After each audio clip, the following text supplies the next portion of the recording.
Hi folks, it's Gab and Dad going to the movies again, this time with Max.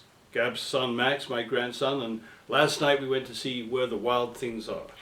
Now, Max, can you tell us a little bit about this movie? What's it about? It's about a kid named Max. Named Max, wow. Hey, That good start. like gets a little bit mad sometimes, and then he runs away into his imagination, and then he goes to a new world. Where the Wild Things Are. Where the Wild Things Are, the world of his imagination. It's based on This book. a beloved Through the Generations book from the 60s. Yes, from the 60s this book. It took a long Everybody's time to aware make this of. film, but it was worth it. It's a great film. What did you think? It was really good. What did you like about it? I like that they made that big fort. Yeah, Max had a lot of adventures with the Beasties, Yes, and it looked really cool. They built things that looked really cool. right. Yeah. And they had dirt fights and stuff. A lot of kinds of stuff that you might do with your friends or imagine that you could do with your friends. Yes. So you really felt like Max was your kind of guy. Now, Max, some people have said about this film it's a bit scary for kids. Did you find it scary? No. No. Not at all? No. Did any parts upset you? It's not the kind of usual kind of movie you No. see, like Cloudy with a Chance of No. Meatballs. It's not a typical kids movie, right? Could you tell it was a little bit different? Yeah. But you still liked it? Yeah. What was different about it? Were there some sort of feelings that you usually don't see in the kinds of movies that I take you to? Yeah. Yeah, I saw you crying a little bit, I think. Did it make you sad, the film, Max? Mhm. What bits made you sad?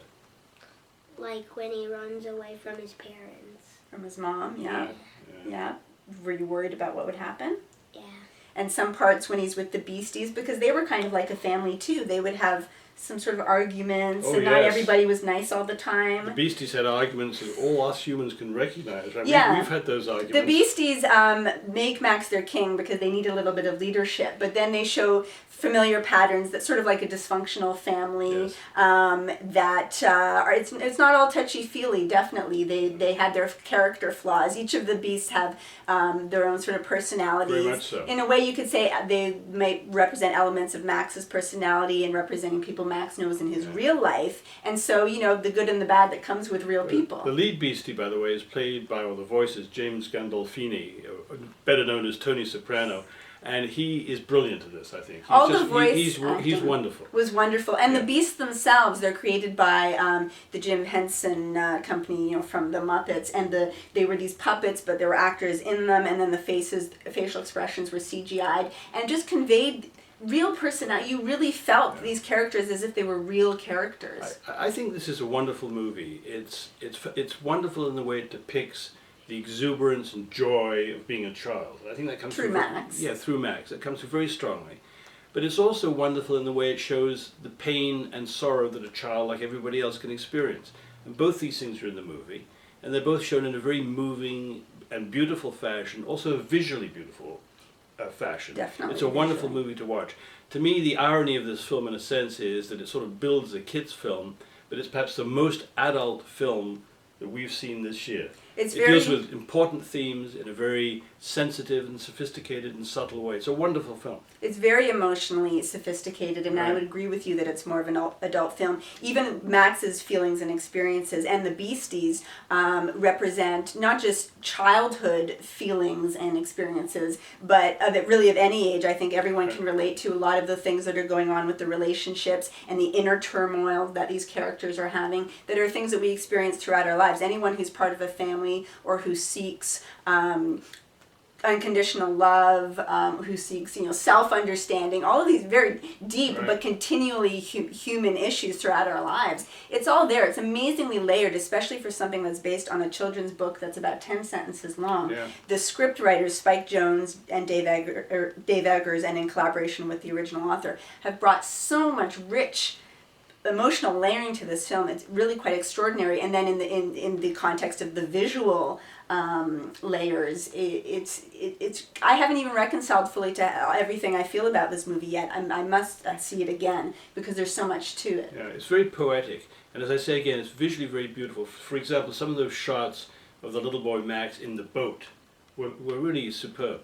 I can't speak too highly of this movie. I think you should go and see it. And as we suggest, it truly is intergenerational in a way, because the three of us went, and each of us got something out of it. Probably not quite the same as the others, but there's something for everybody. So it's a great film. But it's not a typical family film. No. It's rated PG. There was this one kid behind us that was crying at one point. I think What do I you mean heard. one kid behind us was crying? You were blubbing Well, like a I child. was, I And even was Max was crying in wiping a tears mature away. way. But there were some kids who, there was fidgeting. There was some, you could hear noises of some kids that were not exactly Yeah, thrilled one or two with the left halfway experience. through, I Yeah, saw I mean, that. Max is very mature. You like all sorts of mature movies Max. and things. So Max was I felt comfortable when taking Max, and you enjoyed it, right? Do you think all your friends would like it? Yes. Reminder that Max is 7, but I would be wary of taking younger children. Yeah.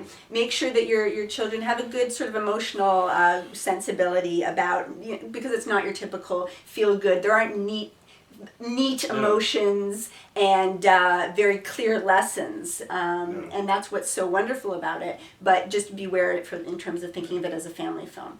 So, Max, What anything else else do to you say? wanna How many say? stars, Max? We like you to give 10 stars. stars. Another 10-star movie for Max. So you really liked You it? really liked it? There's no part you didn't like? No. You'd want to see it again? Yes. I'd like to see it again. Well, there you And have it. Even I would like to see it again. Well, let's That's go. pretty, okay, let's go now. Let the wild rumpus start.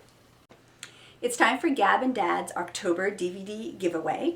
We just reviewed Where the Wild Things Are, directed by Spike Jonze. So this month's DVD pick is another Spike Jonze gem, now my second favorite Spike Jonze film after Where the Wild Things Are, and that is Adaptation. From a few years ago, starring Nicolas Cage and an Academy Award win for Best Supporting Actor for Chris Cooper. A really crazy, funny, smart Spike Jonze film. And you can be eligible to win this DVD copy of Adaptation the usual way, by being a Gab and Dad subscriber. Thank you to all our subscribers. We recently surpassed the 200 mark, and we really appreciate it. But we want more. We're greedy at Gab and Dad. So please subscribe to Gab and Dad if you haven't already. And out of all of our subscribers, a winner will be drawn at random at the end of October to win and be mailed a DVD copy of Adaptation. So please subscribe and keep watching Gab and Dad. Have a good October.